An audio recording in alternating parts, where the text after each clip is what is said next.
Hello and welcome back to my channel. My name is Juditha, and on this channel, we talk about all things mindset. We talk about thought work, belief work, self awareness, all the things that actually matter when you're trying to create your dream life.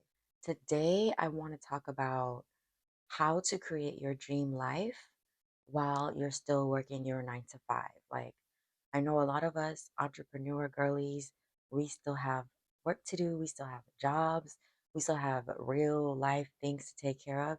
And I get it. So, the first thing is if you are committed to creating the life that you want, you also have to be committed to not making excuses. You have to be committed to finding solutions. And that is something that is easier said than done because when you look around at your life, the circumstances, they seem like facts. They seem like, but this is really happening to me. Like, how can I find the time? How can I find the money? How can I find the energy to do this when I have to work? And you just have to be committed to not looking for excuses because if you go searching for them, you will find them. Like that is how your mind works. Your mind is always going to seek out whatever it is you are focused on or whatever it is you tell it to. So you get to decide, you can choose. I'm not going to focus on the problems. I'm not going to focus on my excuses. I'm going to focus on the solutions. Like, okay, I have a job and it's taking a lot of my time, but I also have this dream. So, how can I find the time? What can I possibly do? And you have to be willing sometimes to do the hard thing. Like maybe you have to get up earlier, maybe you have to go to bed later. It's all up to you. It's all up to you and how much you want to sacrifice to get to where you want to be. So, you have to find the time, you have to find the energy, you have to find a way, and you have to be committed to it. And the thing that is actually amazing is that you're not doing it alone. Like, it's not that, you have it all on you. Like, you can set an intention to the universe, to God, to whatever you believe in. Set the intention that I want to find the time, I want to find the money, I want to find a way. If you set that intention and you just take the very next step that you can take, like whatever it is that you think that you could possibly do, no matter how hard it feels, like just take a step because then you'll show the universe, I'm serious about this. I really want to do this. I really want this thing. I want to work towards this dream of mine. And the universe will 100%, 110% start supporting you. I know for me, that's exactly how it's felt. Like I was working in restaurants all up until COVID. And the funny thing is, right before COVID got really, really serious in 2019, I switched from working in restaurants all the time to I went to work at a call center. I have never worked at a call center before, but my best friend, she had just interviewed and she got the job. And, she was just saying that it seems like a good environment. It seems like it would be a nice opportunity. And she encouraged me to apply. I was like, you know what? I'm ready for something new. I'm going to try. So I applied and I got the job. And then a few months later, everything shut down. The world shut down. The restaurants shut down. Like if I was still working the job that I was working, and I actually worked at a private restaurant um, in a really, really good area that only a certain select few people would go to, and they were all older people. So, those were the people that were in danger during COVID. So my restaurant definitely shut down and I would have been out of a job. But because I interviewed months prior and I got this other job, like I was safe. And my new job, all they did was they just sent us all home. And I've been working from home ever since. And it's like the most amazing, perfect setup for me because my job is like, it's not stressful, it's super low maintenance. Like, I get to work my job and build my business at the same time. And I feel like all of that happened because I was just aligning. I was figuring out who I really was. I was figuring out what I really wanted to do. And the universe knew that. The universe, God, saw my efforts, saw what I was doing, and supported me by giving me this opportunity way before I even knew how lucky I was going to be. Like, I feel so lucky to be in a position where I'm still working this job where I've moved to different teams and I don't know, it's just a good work environment. Like the job itself, it doesn't ask much of me. Like my energy is not depleted. And I'm grateful for that. And you can have the same thing. It just takes getting into that alignment, setting those intentions, and then taking the very next step that you can take. Like, even if an opportunity comes your way that you usually wouldn't take, just be open minded, be open to it, because that could be the one opportunity that you need that leads you to the job, working from home or just working somewhere that's low maintenance, or even working somewhere that is going to help you in the business that you want to start. So be open to miracles, be open to opportunities coming to you in ways that you wouldn't even think. So you can start by meditating on it, praying on it. Like I said, the way to experience miracles is to first believe in them. Believe that there is definitely a higher power working for you. I cultivated all those beliefs. Like, I started to believe in myself. I started to believe in the magic around me. I just started to believe that, like, I'm actually a creator. Like, God lives within me, all around me, and the things that I do. Like, I can only do so much by myself. Like, we all say we have faith in God, we have faith in the universe, but how many of us are actually practicing that faith? Because faith looks like quitting that job because your heart tells you to, even though you have no idea what opportunity is going to come next. Like, that's what faith looks like. Faith looks like saying no to something you used to say yes to without fearing that another opportunity wouldn't come your way. Like, you have to really have faith, and you have to be willing to jump off the mountain before you even look and see what's going to catch you. Like, that's what having real faith is. And that's what I did in that moment. And it's very hard to do in the moment, because we live in a three-dimensional world where things are really happening, where there really are consequences for every action that you take. And because you've been conditioned to that, you've been your whole life, like, all you know is that every action you take, there's a consequence. But the thing that is missing is that there's also an unknown power at work. There's an unseen power at work always in your life. I know that you can look back and see that things that you went through actually turned out to be things that you needed to go through. But you yourself, if you had to curate your life the way that you thought it needed to be, you would miss so much. Like, there's no way that you would know exactly who you needed to meet, when you needed to meet them, the opportunities that you needed to have, the challenges, the breakthroughs. Like, you could not cultivate your own life experience in the way that you need it to. In addition to that, the number one thing right after not making excuses is to start building up that discipline to do the things that you don't feel like doing.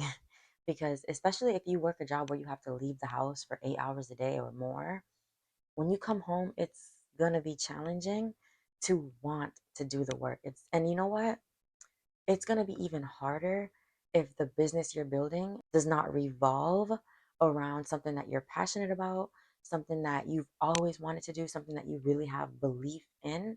Like, if your business is just based on, I need more money, it might not be enough to motivate you. And I'm speaking from experience, because before I even had this work from home job, when I first started my first business, like, I had to build that discipline, because at this time I was working in restaurants. So I had to leave the house, and then I had to come back home, and then I had to choose to work on my goals. I had to choose to work on my dreams.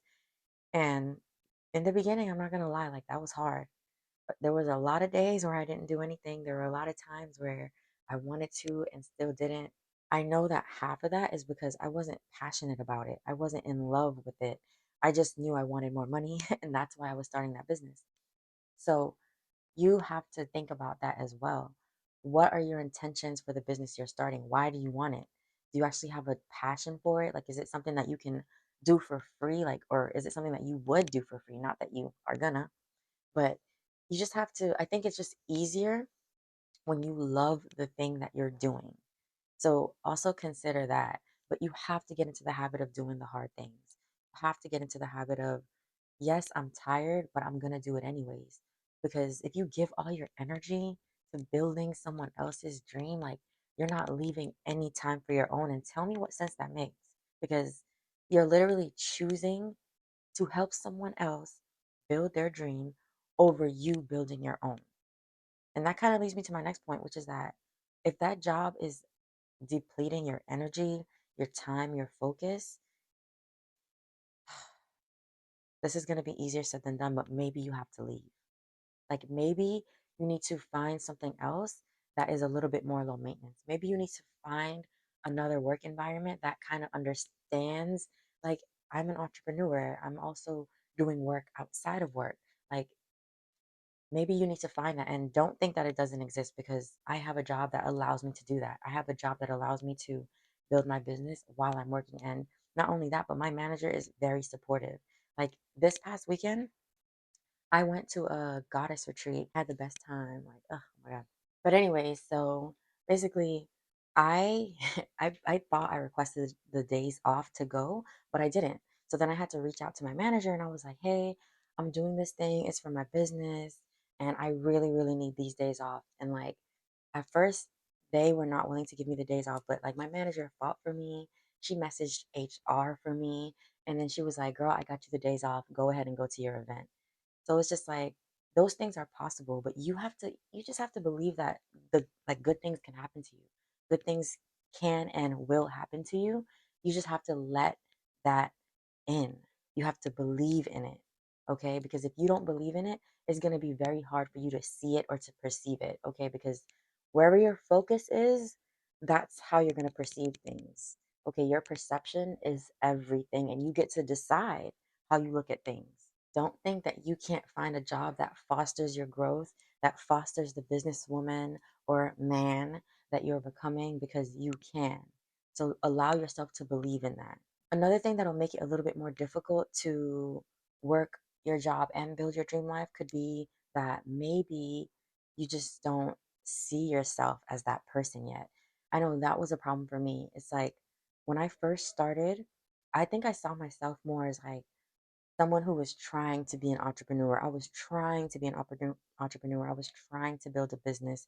I was trying to do my best. And instead of just being an entrepreneur, I was trying. When you make that identity switch from someone who is trying, from someone who is, like I know for sure that's something that completely changed everything for me is that I started to really lean into no, I'm not trying to be, I just am. Like I am an entrepreneur.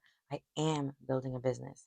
Because then my mind started to focus on, well, if that's who I am, then what do these people actually do? What do they actually think like? What do they believe in? So then I started to learn more about how do entrepreneurs think? Like, what is success? How do I make that for myself?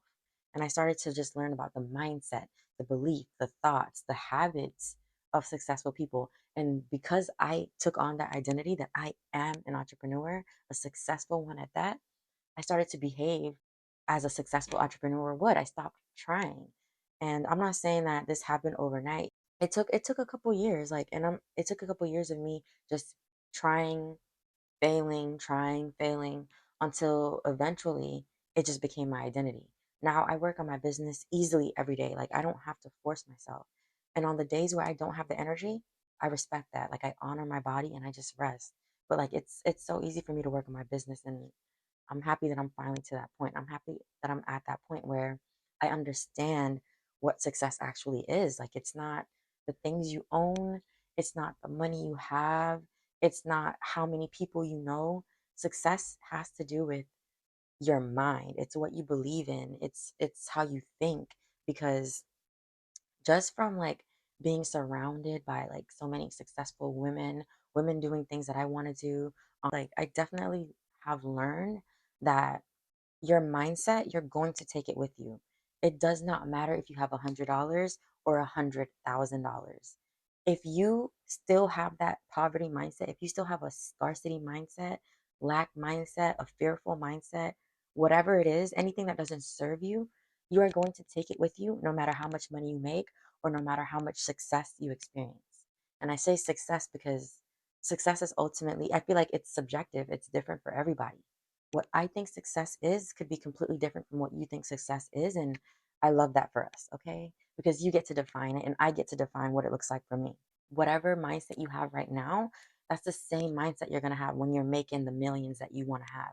So you have to ask yourself, like, the woman that I am now, the way that I think now, do I actually want to take these fears, this imposter syndrome, this like, do I actually want to take these things with me? Probably not. But here's the thing, they're going to come with you anyways. They're going to come with you anyways. So you have to work on your mindset no matter what. No matter what your goals are, no matter what you see for yourself, no matter what you envision as your dream life, you have to work on your mindset because that's going to be the one thing that takes you far. And like I said, I've listened to many successful women talk about their journey, their stories, and even talk about where they are now, being six-figure coaches, being, hitting $1 million, and they still experience like fear of sometimes losing it all or like imposter syndrome, like who am I to do this? So can you imagine if these people who have already, in my eyes, probably in yours too, they've already made it, and they've already accumulated a lot of things that people usually associate with success, and they still experience that fear. They still experience that sometimes not feeling like they're enough. It's because you're going to take your mind with you. You don't leave it behind. The money, it doesn't make your fears disappear. It doesn't make your subconscious beliefs disappear. So it's up to you to be very, very intentional and make sure that you are working on those things through every step of your journey. Okay. So that's where the discipline comes in as well. Like you have to train your mind over and over and over to do the hard thing. Do the hard thing first. Not only that, but how I like to break it down is you can go after the things that bring you short-term gratification. Like social media in itself is full of short-term gratification. When you post a picture, the likes that you get, the comments that you get, anything that gives you that instant dopamine rush, that's that short-term, easy to get gratification. And usually we have more discipline to work when we know that the reward is going to come right away. But when you're a business owner, like when you're building something, you have to be willing to delay the gratification. So that's how you have to look at the little things that you have to do throughout your day that you don't feel like doing. Because even if you're working towards something that you're passionate about, I have come to find that there's always going to be a part of the business that you probably don't love. And in the beginning, when you're a solopreneur, you have to do it all yourself. You're a one person team. So you even have to do those things that maybe you don't want to do because maybe you can't afford to outsource it yet. So you have to be willing to ask yourself, okay, this thing that I don't want to do, what am I actually going to gain in the long run from doing it? Okay, like if that's posting on social media, like if you don't want to post on social media because you don't like it or whatever the case may be, you have to ask yourself, but what could this do for my business? Like, what could one post and being recognized by a few people do for my business? Like, maybe not right now, not instantly, but over in the long run, over time, with consistency as you post more and more, like, what could that do for you? What could that do for your business? What could that do for your family? So just think about the ripple effect that the action you're avoiding will cause for you if you actually just do it. Just think about the benefits of it. And that is something that has definitely helped me a lot. Last thing I'm going to lead you with is you have to look at your goals and your dreams and your journey as a committed relationship, okay? And I say that because I've been in a relationship for 8 years now. And what I will say is when you're committed to being with that person, you are automatically like quitting isn't an option, right? Like you're going to work on the problems. You're going to stay, whether it's up, whether it's down, whether you see rewards from it or not, because you are committed to that person. It's the same way you need to be committed to your goals. Okay. You have to be willing to be in it for the long run. Like if it's, especially if it's something you're passionate about, if you're passionate about it, if you know you feel called to it, be committed. Okay. Because I will say like the first few years of my relationship were the roughest. And now 8 years in, like it's the smoothest, it's the best it's ever been. And that might be the case for your goals. Like the first few years might be the roughest. But if you're committed to the ups to the downs to figuring it out, then I promise you, after some time, you will get to the part that feels good. You will get to the part that feels like this was all worth it. But you have to be willing to stick with it. You have to be willing to go through the trials, the tribulations, the tests, because the universe will continue to send you experiences. And some of them you're going to love, some of them you're not going to love so much, but it is all meant to make you into the person that you need to be to have the things that you say you want to have.